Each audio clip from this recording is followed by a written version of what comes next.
Hello friends, welcome to Krishna automation. आज का हमारा टॉपिक है आरएलसी वायरिंग और पीएलसी वायरिंग में क्या अंतर है। आरएलसी की वायरिंग और पीएलसी की वायरिंग के अंतर को हम स्टडी करेंगे। तो यहाँ पे हमने एक लॉजिक लिखा, इसमें एक पुश बटन लिया है, पुश बटन से एक लिमिट स्विच का एनसी लिया है और एक कॉन्टेक्टर केबल लिया है, ठीक है ना। फॉरवर्ड का कॉन्टेक्टर है। अगर मैं पुश बटन प्रेस करूंगा तो केबल कॉन्टेक्टर ऑन होगा और केबल जैसे ही ऑन होगा तो केबल का जो एनओ है वो एनसी बनेगा और सोलेनॉइड कॉइल ए ऑन होगी, जो फॉरवर्ड डायरेक्शन के लिए हम यूज करेंगे। PV2 प्रेस, ये रिवर्स डायरेक्शन के लिए है। PV2 पुश बटन को प्रेस करेंगे, K2 कॉन्टेक्टर ऑन होगा और K2 के एनओ से हमने सोलेनॉइड कॉइल बी ऑन कराई है, ये रिवर्स डायरेक्शन के लिए। आरएलसी में क्या है, इनपुट और आउटपुट दोनों एक दूसरे के साथ एक ही सर्किट में जुड़े होते हैं। इसको हम जब पीएलसी वायरिंग एंड प्रोग्रामिंग में जाएंगे तो सबसे पहले जितने भी इनपुट आउटपुट हैं उनको पीएलसी में एड्रेस करेंगे। तो मैंने यहाँ पे इनपुट ले लिया और इधर आउटपुट ले लिया। मैंने देखा PV1 को मैंने मान लिया X1, PV2 को मान लिया X2, लिमिट स्विच 1 को X3 और लिमिट स्विच 2 को X4। चार इनपुट हैं, PV1, LS2, PV2 और LS1, ठीक है। दो इसमें आउटपुट हैं, K1 और K2। तो जो K1 आउटपुट है उसको हमने Y1 ले लिया और K2 को ले लिया Y2। अब मैंने क्या करना है, यहाँ पे ये PLC का इनपुट साइड है और ये पीएलसी की आउटपुट। अब मैंने वायरिंग कैसे करनी है,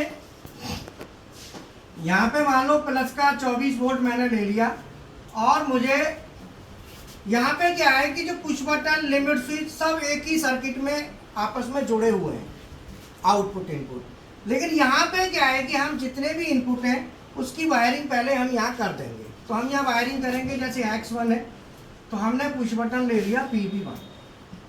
अब मैंने PV1 लिया और X1 टर्मिनल पर दे दिया, ठीक है। दूसरा है PV2 का हमने एड्रेस लिया X2, तो मैंने यहाँ पे PV2 को दे दिया X2, ठीक है। समझ में आ रहा है ना यहाँ तक। आगे मैं बढ़ता हूं,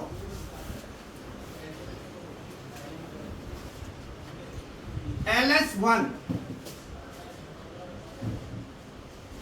ये लिमिट स्विच 1 X3 पे दे दिया और लिमिट स्विच 2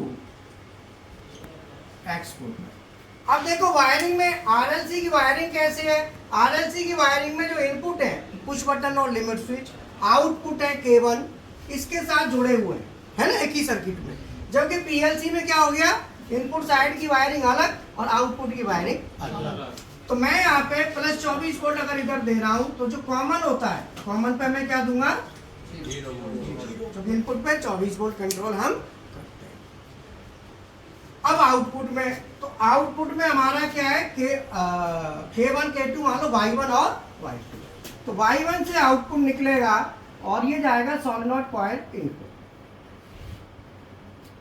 और Y2 से निकलेगा वो जाएगा सोलेनॉइड कॉइल बी को। और इधर से मैंने दे दिया न्यूट्रल डायरेक्ट और जो कॉमन है यहाँ पे दे दिया मैंने फिक्स। ये आउटपुट की वायरिंग हो गई। तो यहाँ पे K1 के एनओ से सोलेनॉइड ए ऐसे नहीं है। जब हम पीएलसी में बना रहे हैं तो डायरेक्ट Y1 Y2 से हमारा सोलेनॉइड को सिग्नल जाएगा।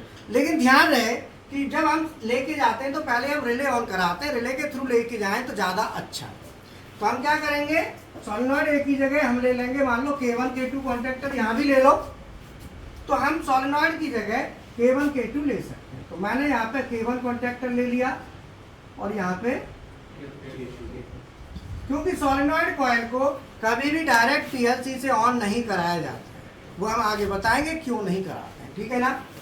अब K1 K2 ऑन हो गया तो K1 K2 का ये वाला जो सर्किट है ये तो कॉमन रहेगा, बट ये सर्किट हट जाएगा, ये भी और ये भी, बट ये रहेगा। तो अब मैंने K1 K2 दोनों पीएलसी से ऑन कराने, तो पीएलसी से कैसे कराऊंगा, अब इसका लिखूंगा लॉजिक। तो इसके लॉजिक में PV1, तो मैंने यहाँ पे लिखा PV 1 माने x1 NC, लिमिट स्विच 2 माने x4, K1 Y1 Y2 और ये Y1। ये मैंने लिख दिया लॉजिक में। सेम इसको एज इट इज मैंने टाइप कर दिया।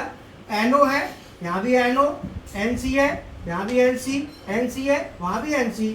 K1 को बना दिया Y1 और K2 को Y2।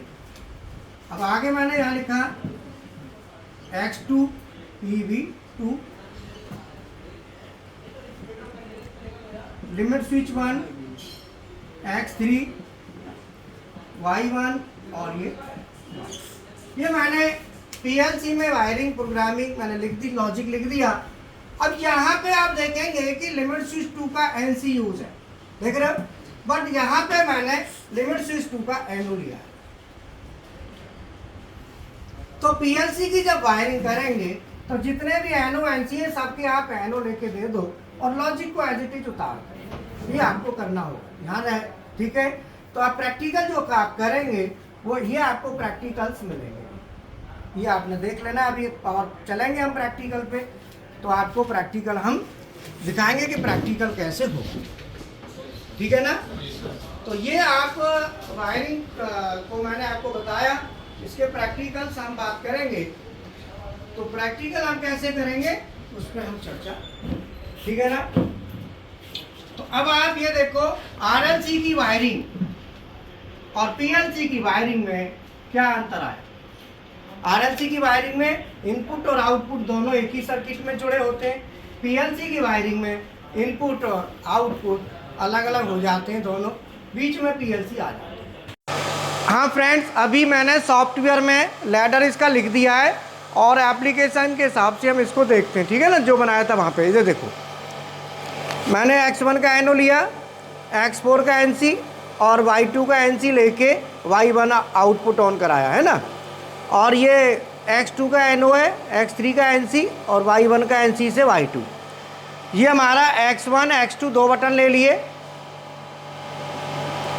और PLC में ये इनपुट साइड और ये आउटपुट साइड। इधर आ जाओ, मशीन है। ये जो लिमिट स्विच थे ना, वो लिमिट स्विच ये हैं, जैसे ये तो लिमिट स्विच नंबर 3 है, ये वाला आवाज़ आ रही है जो है ना, आवाज़।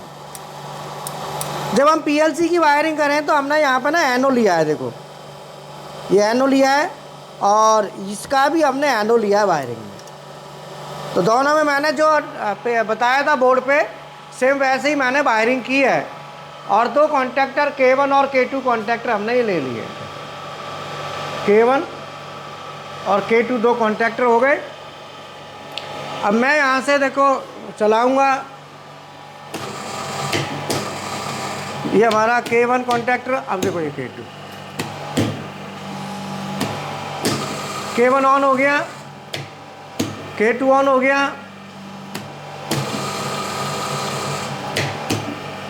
तो मैंने इसका प्रैक्टिकल के साथ ये भी दिखा दूँ सिलेंडर।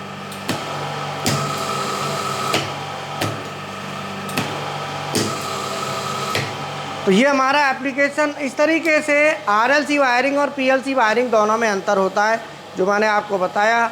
RLC में जैसी वायरिंग वैसे ही सीधा सीधा कनेक्शन इनपुट आउटपुट का होता है, जबकि PLC में इनपुट साइड अलग होती है, आउटपुट साइड अलग होती है और इनपुट की वायरिंग प्री डिफाइंड पहले आप कर दो। तो इस तरीके से हमारी जो क्लासें चलती हैं, जैसे मैंने बताया मेरा टोटल 35 ईयर एक्सपीरियंस हो चुका है, जिसमें 15 साल इंडस्ट्रियल है, मैनेजर भी रहा हूँ और 20 साल अब हमारे ट्रेनिंग सेंटर को हो गए। तो फीस हमारी ज़्यादा नहीं है, 5-6 हज़ार रुपये फ़ीस है। PLC VFD servo stepper HMI इसका ये सब मिला के। और उधर हमारी CNC BMC प्रोग्रामिंग की भी फ़ीस ज़्यादा नहीं है, 4-5 हज़ार रुपये फ़ीस उसकी भी हम लेते हैं, बहुत ज़्यादा चार्जेज हम नहीं लेते हैं। मेरे पास वही स्टूडेंट ज्वाइन करना जिसने आगे बढ़ना है, तरक्की करनी है, मेहनत करनी है। पैसे ज़्यादा मैं लेता नहीं हूँ, जो आप कहें कि भाई पैसे का कोई ऐसा इशू नहीं है, लेकिन मेहनती आदमी चाहिए। Thank you very much.